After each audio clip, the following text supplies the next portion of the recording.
That's just the way it is. Anyway, for wildlife photographer Greg Toit, it all began when he was working as a wilderness guide. Now, since then, his photos have been exhibited from New York to Singapore and profiled in international magazines. His first coffee table book on African wildlife, entitled African Wildlife Exposed, has just been published. Now, he is also the winner of the Wildlife Photographer of the Year for 2013. Greg is in studio with us this morning. It's so good to have you. Welcome to Morning Live. Great, thanks, Leanne. It's good to be here. Yeah, listen, firstly, congratulations on that award. I know you won it last year. I think it was in October last year. Yeah, that's right. That is a massive accolade because, I mean, as far as I know, there are about 43,000 entries from 90 or something countries, and you were the winner. That's right, yeah.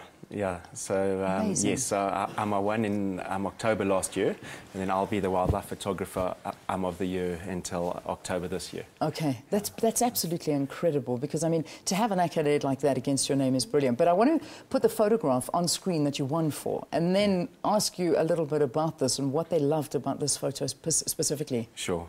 Sure. Well, I call it the essence of elephants. And basically, you know, for the last 10 years that I've been working on this project, whenever I've been around elephants, I've felt this very special energy. But it's very hard to communicate, and it's even harder to capture in the photograph. So eventually, what I decided to do was to use a slow shutter speed and this blue light to try and create that mysterious kind of energy and feeling that I feel when I'm around elephants. Wow. So it's a little bit off the wall, it's a little bit different because of that blue sort of color. But I sent it off to the Wildlife Photographer of the Year, and fortunately the judges kind of saw what I was trying to communicate. So that is the winner. And that's a baby in the front that's there. I mean, right. That's a little That's right. elephant. It's less than a year old, so, you know, it's only sort of waist high. Oh, yeah. You know, I have always wanted to know, because wildlife photographers, I think, fascinate everybody because you capture images that are just incredible. Yeah. It's almost as if you are... And you are. It looks like you're sitting in a hole taking that photograph. Or well, that's right. It was at Mashati Game Reserve, and there's been a hide that's been built there especially for photographers. So it's a sunken freight container. Yeah. So I'm at sort of elephant toenail level. And, yeah, so that baby, I mean, I could have leant out and touched, you know. Oh, wow. Yeah. Beautiful. But what about some of the other photographs that you've taken? You must have found yourself in some difficult positions, or not really?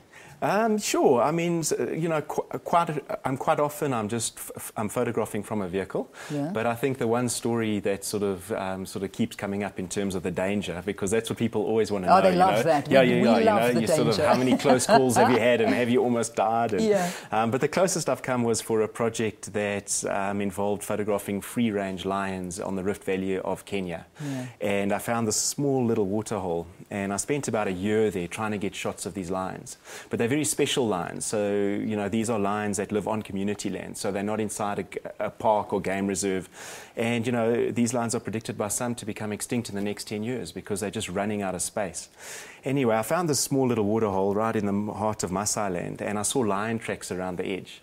And I thought, well, you know, I'm going to quickly get a photograph. And a year later, I still hadn't got a single shot of these lions because they're so shy, and they've learned to avoid people completely, and they are very, very nocturnal in that part of Africa. So eventually what I did out of desperation was I landed up sitting inside the water, and I did that for 3 months, and eventually I had 2 full-grown lionesses come and drink right in front of me. Wow. So that was quite a sort of close call. You know, close call, my heart was beating. And actually, that's the cover of the book too. So it's so that's the actual photograph. Yeah, so it's from that project. Oh, that's absolutely magnificent. And I mean, you've been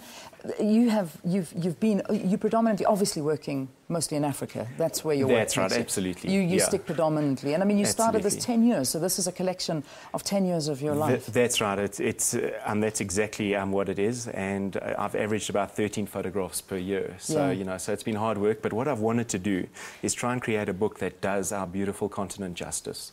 So I didn't want to rush it, and that's why I took my time, took 10 years. And, you know, I really just think in Africa we're blessed with an incredible wildlife and natural heritage. And I wanted the book to communicate that.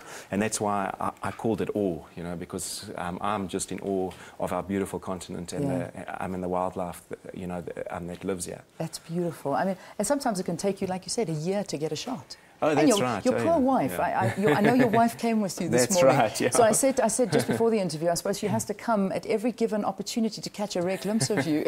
well, that's true. And you're heading to Botswana now? Yes.